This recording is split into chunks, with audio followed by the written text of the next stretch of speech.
ဝမ်းလောင်ကတာအိုဘူးသီးကြောက်လေးကိုတွေးလိုက်ပြီးလှမ်းပြနေချိန်တယောက်ကအရင်ယူကဈေးမေးနေခဲ့ပြီးဆိုင်ရှင်ကတော့ငါအားလေးတစ်ကောင်ပဲဆိုကရင်းထဲဖို့အကြံထုတ်နေပါတော့တယ်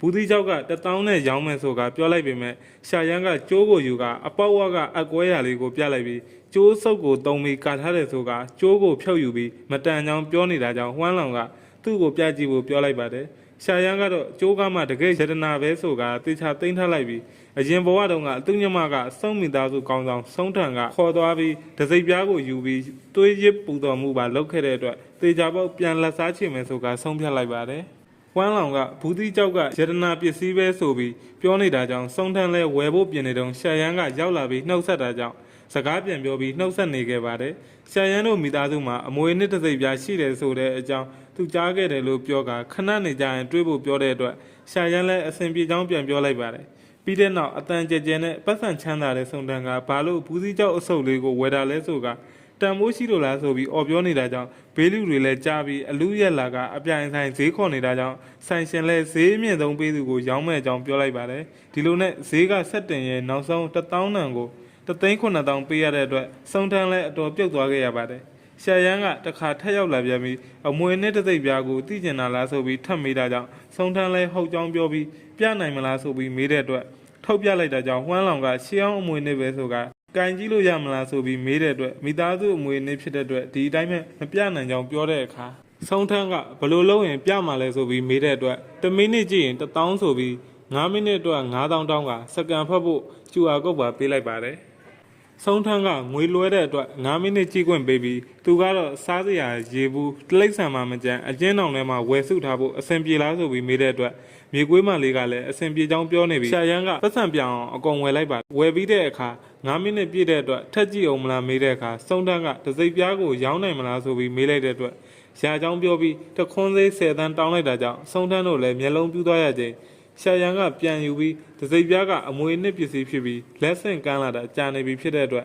10တန်းကဈေးရမ်းမကြီးကြောင်းပြောပြီးမဝယ်ရင်လဲသွားအောင်မယ်ဆိုကထွက်လာခဲ့ခြင်းဝမ်းလောင်ကစုံထန်းကိုတစိပ်ပြားကရှေးအောင်ပစ္စည်းဖြစ်တာကြောင့်လက်မလွတ်တဲ့ကြောင်းပြောပြီး9သိန်းနဲ့ရအောင်ဈေးစစ်ကြမလားဆိုပြီးပြောနေခြင်းစုံထန်းကသူ့မှာလှုပ်เสียရှိတယ်ဆိုပြီးဝမ်းလောင်ကိုပြန်နာခန့်လိုက်တာကြောင့်နှုတ်ဆက်ပြီးပြန်သွားခြင်းစုံထန်းကသူ့သားကိုရှာရန်နဲ့သူ့ညမကိုဖမ်းဖို့အမိန်ပေးလိုက်ပါတယ်စိတ်ထဲမှာတော့သူ့ကိုလှည့်သားတဲ့ရှာရန်ကိုတင်းနေပြီးဘိုးဘေးတွေကအိမ်မက်ထဲမှာအမွေနဲ့တသိပ်ပြားအပြင်လက်ဆက်တဲ့အပြိုစင်သွေးနဲ့အပူဇော်ရမယ်လို့ဆိုထားတာကြောင့်နှစ်ယောက်စလုံးကိုဖမ်းခိုင်းလိုက်တာပဲဖြစ်ပါတယ်ရှာရန်ကစုံထန်းရဲ့သူ့ကိုတတ်ချင်နေတဲ့အမူအရာကိုကြည့်ပြီးသူ့ခွင်ထဲဝင်လာပြီးဆိုကသဘောကျနေခဲ့ပါတယ်ဆက်ပြီးတော့ရှာရန်ဘလို့အကြံစီထုတ်မလဲဆိုတာဆက်ကြည့်ရအောင်ပါခင်ဗျာသူ့ညမလေးကအစင်သင်းဖြစ်နေတဲ့အတွက်ခေါ်သွားဖို့ပြင်နေချိန်ဆီယာမကရောက်လာပြီးဘာလို့ကျောင်းကနေအိမ်ကိုပြန်มาလဲဆိုပြီးမေးလိုက်ပြီးမနှက်ပြန်စာမွေးရှိကြောင်းပြောနေတာကြောင့်ရှာရန်ကခဏတာကျောင်းသားဖို့ဆီယာမကိုပြောလိုက်ပါတယ်ပြီးတဲ့နောက်ဆီယာမကိုရေရိတ်ခါလက်နက်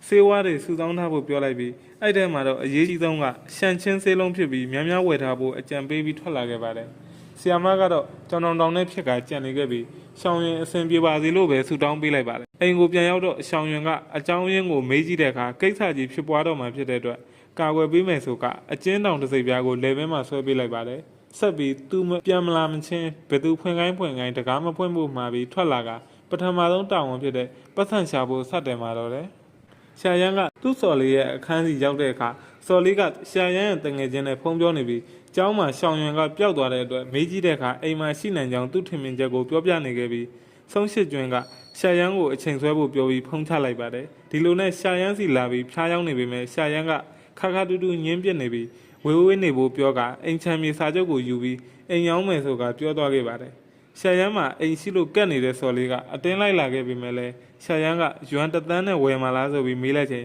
ဈေးကွက်ထဲမှာ3 သန်းလောက်ပေါက်နေတဲ့အတွက်ဝယ်ဖို့ဆုံးဖြတ်ကပတ်စံကိုအရေးကြနဲ့ပေးလို့ရမလားဆိုပြီးမေးပေမဲ့ငွေရမ်းလိုနေတဲ့ရှာရန်ကတခါတည်းအကြေချေကိုင်းလာကြောင်းအိမ်ချမ်းမြေစင်တာမှာစာချုပ်ချုပ်ဖို့တွားကြပါတယ်ဒီလိုနဲ့ငွေ1 သန်းလွှဲပြီးစာချုပ်မှာလက်မှတ်ထိုးပြီးနောက်အိမ်ရလို့စော်လေးကပြောနေခဲ့သလိုရှာရန်ကလည်းပြက်ကတ်မရောက်ခင်ငွေ1 သန်းရသွားတဲ့အတွက်အတော်လေးအဆင်ပြေသွားခဲ့ပါတယ်ဆောင်းရှစ်ကျွန်းတို့ကရော့လန်ကဖုံးဆက်ထားတဲ့အတွက်ရှောင်းရွံကအိမ်မှာရှိမှန်းသိလိုက်ရပြီးရှောင်းရွံကတယောက်တည်းချက်ပြုတ်နေပြီးသူ့ကိုယ်ကိုစောင့်နေခြင်းတကားခောက်ပြီးဝင်လာဖို့ပြောနေတာကြောင့်ရှောင်းရွံလည်းတကားမဖွင့်ခင်သူ့ကိုမထွက်ခင်ဘသူလာသူမဟုတ်ရင်မဖွင့်ဖို့ပြောခဲ့တာကိုကြားရောက်ပြီးဖွင့်မပေးတာကြောင့်ဆောင်းရှစ်ကျွန်းလည်းဒေါသထွက်လာပြီးတကားတွေပါအတင်းထုရိုက်နေတာကြောင့်ရှောင်းရွံလည်းကြောက်လာခဲ့ပါတယ် အဲ့ဖွဲ့ထဲကမှတပည့်ကျော်လေးကတော့တုကိုတုံးပြီးအထဲဝင်လို့ရတာနဲ့ဖမ်းချုပ်ပြီးဒသိပ်ပြားကိုဆွဲဖြုတ်ယူလိုက်ပါတယ်ရှောင်းရင်ကအံ့ဩနေခဲ့ပြီးတငယ်ချင်းချင်းဘာလို့ဒီလိုလုပ်ရတာလဲဆိုပြီးမင်းနေတာကြောင့်ရှာရန်ကသူ့အတွက်အသုံးပြုဖို့ဖြစ်ကြောင်းပြောပြီးသူ့လိုအပြစ်လောက်ထားတာများတဲ့သူအတွက်